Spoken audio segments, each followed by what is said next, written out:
Right, when you receive an alarm as a guardian, you receive a loud alarm sound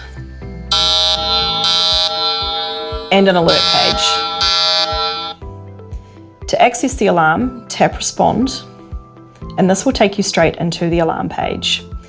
Here, you will receive everything you need to get the person help.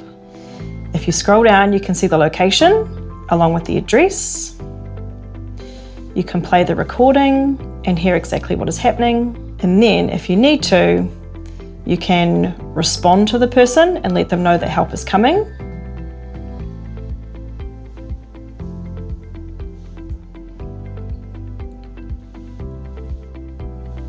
And you can call 111 through the app. You will receive audio for up to 5 minutes, during which time you can continually respond to the person you are looking after. They will get updates on their watch knowing that you are getting help.